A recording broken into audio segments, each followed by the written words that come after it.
Si les entreprises s'engagent, je pense qu'on peut vraiment changer le monde. Il y a moyen de créer de la valeur en s'occupant de la nature.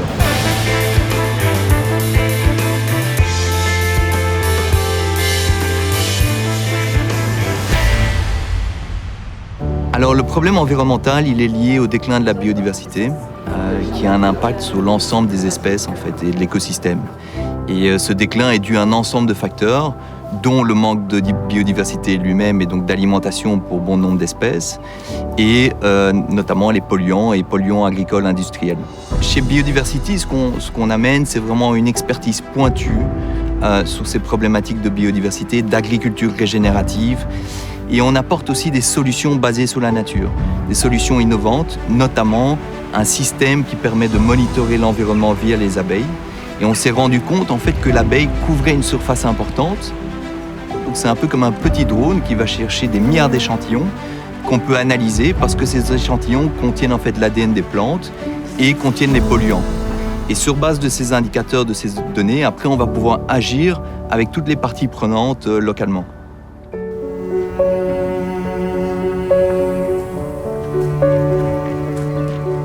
Quand on a eu les premiers contacts avec Biodiversity, ce qui nous intéressait, c'était la mesure de la qualité de l'environnement. Puis après, on s'est rendu compte qu'on pouvait aller beaucoup plus loin, parce que les abeilles mesurent aussi la biodiversité.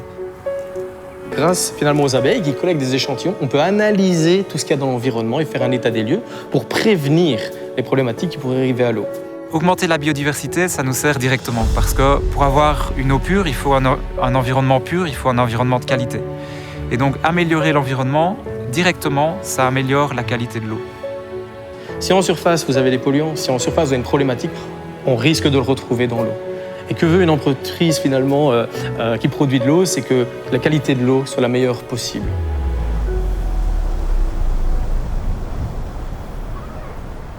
Ça nous montre aussi qu'il faut travailler et que ce n'est pas que nos yeux qui peuvent nous apprendre des choses sur la biodiversité, c'est aussi la mesure scientifique. Améliorer la qualité de la biodiversité, ça peut aussi atténuer les effets du réchauffement climatique, ça peut aussi favoriser la filtration d'eau dans le sol, et donc ça aussi, ça a des effets vraiment directs sur la capacité d'eau qu'on peut avoir et sur la qualité de l'eau qu'on peut avoir ici à Spa. Ça nous a permis de vraiment commencer, de lancer cette solution qui maintenant monitore tous les captages d'eau, quasi les grands captages d'eau en Europe. Pour une industrie, imaginer avoir un impact positif sur l'environnement, ça peut sembler illusoire. Mais avec Spa Monopole, ce qu'on veut, c'est améliorer cet environnement et avoir un impact positif au final. On est dans un endroit un peu magique parce qu'on est dans un potager sur un toit et on oublie complètement qu'en dessous, il y a la ville. On se rend compte qu'il y a une nouvelle pression qui vient des investisseurs. Comment prenez-vous vos responsabilités pour le climat, pour la planète et aussi pour avoir des produits de bonne qualité nutritionnelle, mais aussi de bonne qualité sociale sur la chaîne d'approvisionnement du produit?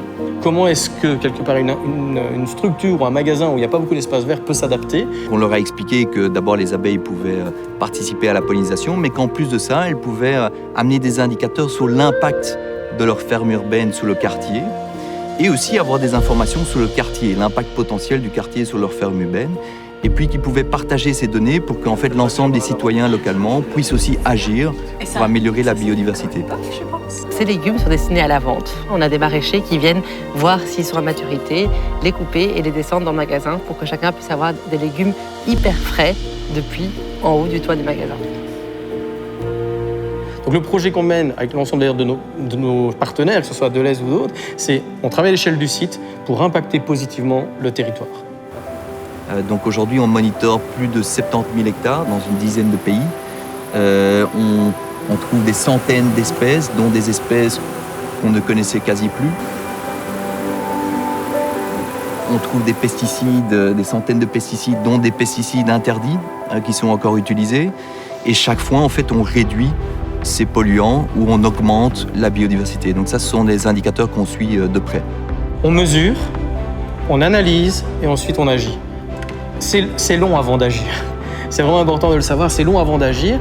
Mais lorsque les résultats sont là, les gens voilà, ils disent « Ok, ça fonctionne, on va continuer ». Ça commence par un engagement personnel. Je crois que les gens et le monde décisionnel, et donc les CEO, les actionnaires, doivent juste se dire qu'aujourd'hui, c'est plus une question de greenwashing ou de marketing ou autre, c'est une question de sauver les générations futures. Ça passera par là et par un changement d'attitude du consommateur aussi.